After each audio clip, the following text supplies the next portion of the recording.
Yeah, it was after I guess we had started working on the design rule. We were contacted by several teams to potentially be on their design team. No one really knew if it was going to be mono-hulls or multi-hulls and what the boats were going to be like. So we had inquiries from several teams saying that if it was multi-hulls, that's my company's specialty.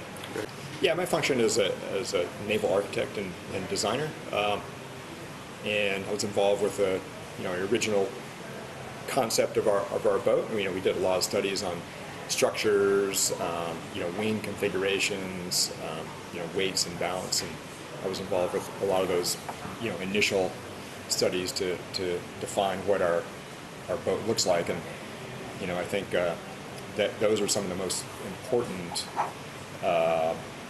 times in your design, because you sort of set the stone for the cornerstone for the rest of the campaign. It's hard to once you, especially like your structural configuration and where the placement of your dagger boards and wings and things like that, it's very difficult to change that later down the track. Right. And then after that stage, I was involved in the hull design part of it, somewhat with the foils. There was a whole group with a wing that kind of did their own thing. We had some very good aerodynamicists and structures guys that did a whole lot of iterations on wing, geometries, controls, and things like that. That did a great job of that. So, back to your original question, my day-to-day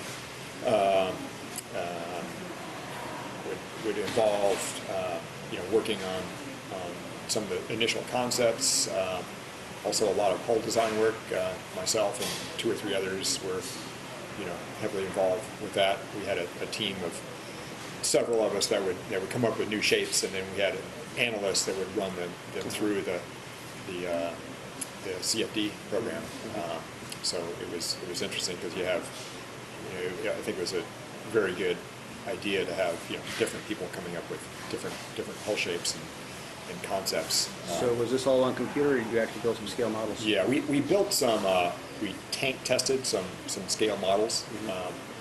And just to mostly calibrate our CFD program, but you can run things through the CFD so much faster than you can ever. So the tank testing was mainly used as calibration, and we used it a little bit for, say, bow shapes, things like that in waves, because it's difficult to model that dynamically.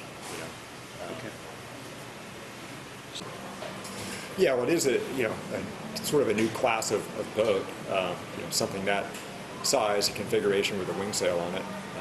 Probably the most similar boats in the past have possibly been Dennis Connor's boat from 1988, 60-foot cat with a wing sail, and the boats for the 2010 America's Cup. The Oracle Trimaran with a wing, and the Lingy 110, 113-foot cat with no wing. So they're those boats had about 4 times the riding moment to these little 72s have. But sure, yeah, it's a good question. Well, the only thing we really knew before we started on the design and started doing some testing was that the more lift, the higher the lift fraction, the more lift you could get off the dagger boards, especially downwind when you're at, say, 20 knots and above. The faster you would go, because that would be a lower drag configuration just to get the hull completely out of the water. And say in the past, these, like in the 2010 Cup, that was a central focus. Getting more and more lift on the boards on those boats, and we could get about 50% in a stable fashion, and then the boats would get unstable because the hull was providing the longitudinal stability, and once the hull started getting out of the water, you lost that. So one of the big things that helped improve that aspect was putting the elevators, the little T's on the bottom of the rudders, and that turned into more sort of an airplane configuration, where you have the main foil is sort of like your main wing, and then the elevator is the tail to help control trim. On our little test boats, the SL33s, we could achieve a higher lift fraction, still not 100%, with the original sea foils on the boat. Once the boat would come clear, then we had what we call heave instability. Those boards, once they start rising too much, the pressure increases a lot and sort of wraps up under the bottom and squirts you out of the water like a watermelon seed. There's just really no way to control that. So we could achieve higher lift fractions and go faster than we had before, but still we weren't achieving full flight. And then we developed a couple other boards that were more like J's or L's in that family, and those gave you a lot more control of your lift, because as you rake them back and forth, the sort of horizontal portion changes the angle of attack, and you can control that lift better. And occasionally we'd get full flight for maybe 100 meters or so, and we had two boat testing, and whenever the L-foil boat would clear the surface, get fully foiling, it would just take off downwind. It was usually short-lived. The boat would just crash back down, and the boat would catch back up. But we really started just thinking, it's like, well, how do we control this on a more stable, long-term basis? And that got us thinking, and a couple of really clever guys on our design team developed this up-tip configuration. And what that does is, as the boat rises up and starts creating more leeway, the up-tip actually starts to decrease the lift on that portion, so it modulates the ride height of the boat. So that was the big breakthrough. And once we started refining that on the SL-33s, we started getting some very good performance, very steady flight downwind, and the boat was significantly faster downwind than the boat that didn't have that. We didn't know, honestly, if we were going to be able to achieve full flight, and it was sort of we just kind of kept an open mind. I mean, some people were more bullish on it than others, and that's what you get within a team. But we just kept ticking away at it and kept improving that day by day, week by week, and finally got it to where we could fly.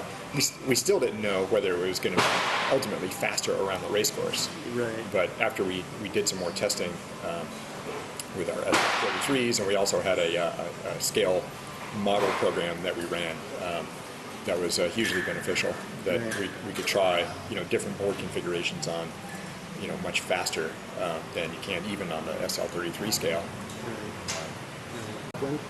We weren't able to do foiling jibes. We always were sailing downwind with code zeros on those boats.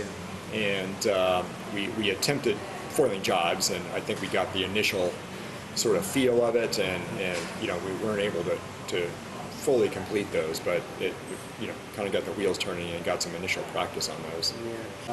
Once even back in Auckland, once we were over the main design hump, I was more on the sort of conceptual end of the house, if you will. The original concept of the boat and the shapes of the hulls and foils and that sort of thing. But once we were over that hump, there was less to do in the conceptual design department, and sort of shifted over to the structures guys to create all the drawings and do the structural analysis and get the boat built. Then I've done a lot of sailing, my background. So I try to be on the water as much as possible. I get a lot out of that, and can contribute in that way. Just the development of the boat once it hit the water. I think I've been on the water every day. The boat's been out. Mostly on the coach boat. Occasionally on the yacht, but mostly on the coach boat. Just looking at the dynamics of the boat, reviewing the performance of the boat once we get off the water, how it compares with our predictions, and thinking about what the next modifications are to make the boat go faster. We always thought we'd be able to get 20-30% performance increase just from being able to sail the boat better, both in a straight line and in maneuvers, but also through equipment development. So it's critical that we got data and a very good understanding of how the boat was working, and what we could do with it. Okay. Yeah, absolutely. I mean, every boat out there had some good ideas that we hadn't thought of, and we anticipated that. There was no way that our design team was going to think of every good idea under the sun. But so yeah, we were out there, looking at them as much as we could. Oracle obviously came out with a very aerodynamically slick boat, and our boat was sort of another corner of the envelope, being more of a structurally stiff and efficient platform with less consideration of aerodynamics. And in the end, our two designs have sort of come together. We've improved our aerodynamic package significantly. I think we're in a similar space as them in that way, and they've improved the stiffness of their boat by quite a bit. So yes, they Luna Rossa purchased the design of our boat number one. You were allowed to share design information between teams, between designers, up until the end of 2012. Yeah. So, we launched our first boat in July of 2012, and they launched theirs in October, I believe, of 2012. So we were allowed to share design information up through that time. Yeah. And competitively, because a lot of people didn't get to see what was going out on the water between your boat one and their boat, were they pretty dead even when they were out? No, we always had a difference in performance between our boat and theirs.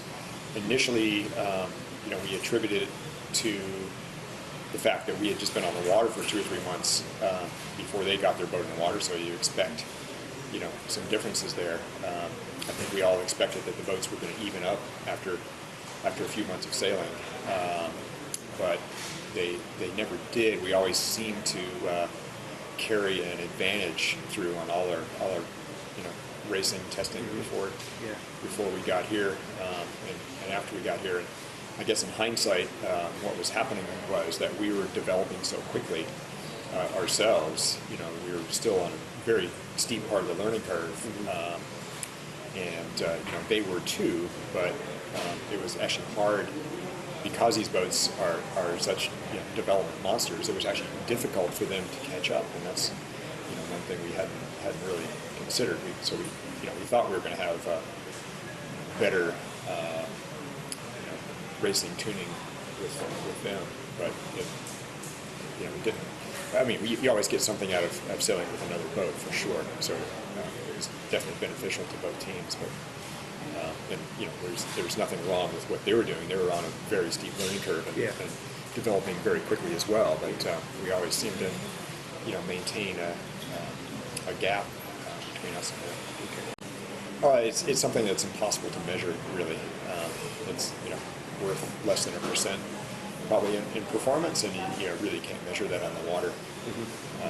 But we've gained a lot of confidence in our analytical tools, and it does show an improvement in performance. Basically, you're taking the downwash off the wing, and the angle of attack you get of the twisted flow along the bottom, and you get an angled attack on those vertical fins on the back, and it actually produces some thrust. Oh, really? Some forward thrust. So one of our Nick Hutchins, our aerodynamics guru, he's in charge of windage on the boat and the fairings, and he came up with that idea. So.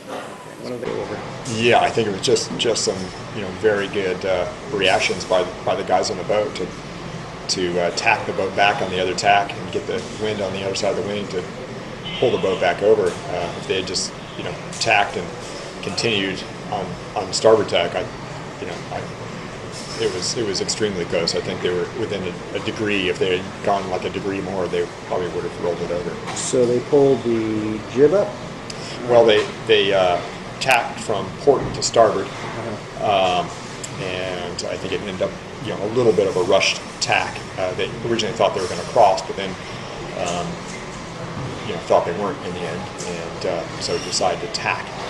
And I think a lot of the guys just didn't have time to do their job and get across the boat in time. So the hull came out pretty high, and the wing was still inverted. Yeah. So if they just kept going, they probably would have just rolled it over. But I think it was, Dean was on the wheel on one side and Glenn was on the other. I think they were both, pulled the wheel back the other way to tack the boat, back, and got the wind on the other side of the wing, and got it back down and saved it. So it was an incredible, impressive piece of seamanship by those guys. Yeah.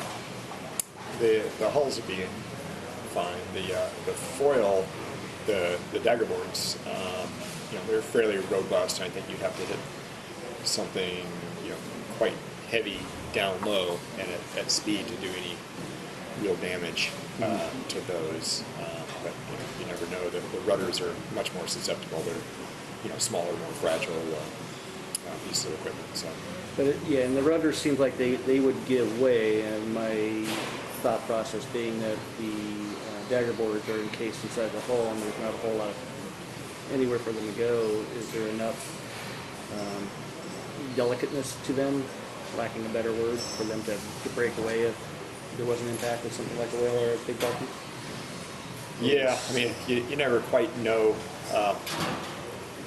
how, where, if you hit something up high, it's more likely to try to shear the board off. There's not a lot of bending moment, if you will, So I don't, it would take a lot of force to shear one of those boards off. You might be more likely to damage the hull or the internal bearings and things down there. If you hit it down low, you're more likely to break the thing off from just pure bending. It'd probably sort of get out of column and give way that way. Yeah. So built into the hull itself, is there a little extra strength given for that, or? Oh yeah. Oh, absolutely. Okay. Yeah. His technical name is. You told me his real name, but his technical name, his position on the boat is.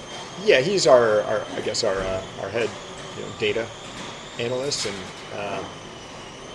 so that's Luc Dubois, and he's basically keeps his eye on all the data coming off the boat, but possibly his main role, especially on a race day or a practice day when we're collecting performance data, is to make sure that the wind triangle is accurate. Each and every day, it's very critical to make sure all your instruments are calibrated correctly. And you would think that, well, you set it up once and it's fine, but it seems like every day there's something a little bit different, and he has to, with the wind shear, the gradient, things like that, and it's always seemingly different, and he has to sort of fine tune it on every day to make sure that the guys in the boat are seeing the right thing, and guys like me that are looking at the performance of the boat are seeing accurate data and aren't getting fooled that it's really not what we see. So watching with my eyes and watching how the guys are sailing the boat, their heel, pitch, trim, looking at the wing, how they're setting up the foils, and just if I see something, I'll just get on the radio and while we're practicing and give them a heads up. Between races, sometimes I jump on the boat and talk to them if I see something. If the conditions are changing or saw something during the race that I thought they could do a little bit differently. Before the race, my job, one of my main jobs is to help the guys set the elevator angle. Thinking about what the wind's going to be doing, and also the sea state. If it's bumpy, we change the elevator settings a little bit. If it's flatter, we can go a little bit more aggressive with it. And so just working with the guys to figure out what elevator setting, and then during the racing, just once again looking at how the boat's sailing. I've also got the performance data, speed, their heading, course wind angle, true wind angle, BMG, also the dagger board, rake, cant, extension, wing. And that's all being fed back to your chase boat, so you can observe it as it's going on? Yes. And you have your own monitor that you're looking at, or is it? Yes. We've got 4 or 5 different engineers, designers spread around the chase boats, each with their own custom screens. For instance, there are structures guys that are looking at the loads, make sure we're not exceeding things. There's a wing expert that's looking at how the wing's being set up, so on and so forth. Yeah, I think everyone has a different opinion on what it should be, and so I think there hasn't been a whole lot of time to think about it. Really, the event has to finish up before anyone gets too heavy into that, I think. I'm sure Grant Dalton and Kevin Shoebridge, Dean Barker will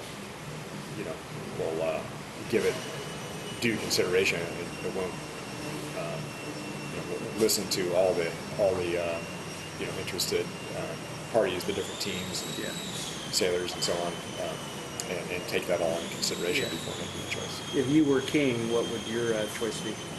Oh, I think this multi-hull concept is started off a little rough. It took a while to kind of get the whole thing going, but I think we're seeing some great racing now, and shows you how close and exciting it can actually be. There's been the criticism of the AC-72 class that it's too complex and too expensive, and I'd agree with that. It's maybe a little bit too far. So scaling it back to a little bit smaller and possibly tightening up the rules in some areas, or possibly even making some components one design. The foils are obviously an area where there's a lot of performance to be gained, and you'd hate to see sort of the development of that stop. So maybe that's an area where you leave the rule more open, but maybe close down some other areas to keep, since there's not a lot of, for instance, hull shapes. These things are all long, skinny projectiles, and you can spend a lot of time on hull shape. Right. And in the end, it's less critical than it was, say, back in the long hull days, to have the exact right hull shape. So, I think the wing is a very nice feature. I mean, these boats would be very difficult to sail around this sort of tight course without the wing. Right now, we have around 1 ton on the sheet. It goes to 1-to-1 directly to a winch, so you can move the wing in and out, sheet it in and out very, very quickly, which is absolutely critical in these boats. If you had a soft sail rig, you'd have about 10 times the load, or about 10 tons. So it would take a lot more human, input to move the sheet.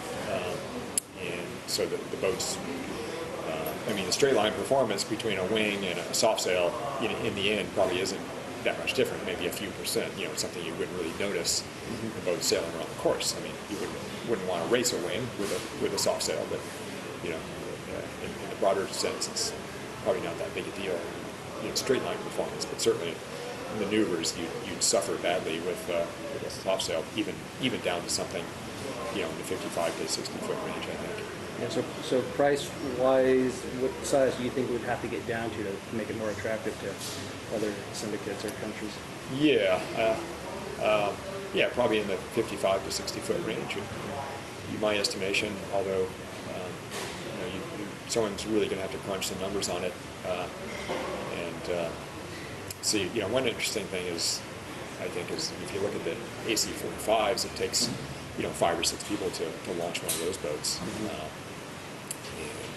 or it takes 35, 40 to launch an AC-72. So they're quite similar kind of boats, so just understanding where you'd be, say with something between 50 and 60 feet, if you could get it down to, say, 12 people to launch the boat, I think that would be a big improvement. Okay. And we'll have to see. Someone would have to want us first, I guess. So maybe we'll have multiple options, maybe we'll have none. It's hard to say. A lot of it, well, I'm sure it depends on what kind of boat it'll be in as well. So we've really enjoyed working with Team New Zealand this time. They're a great team, and I think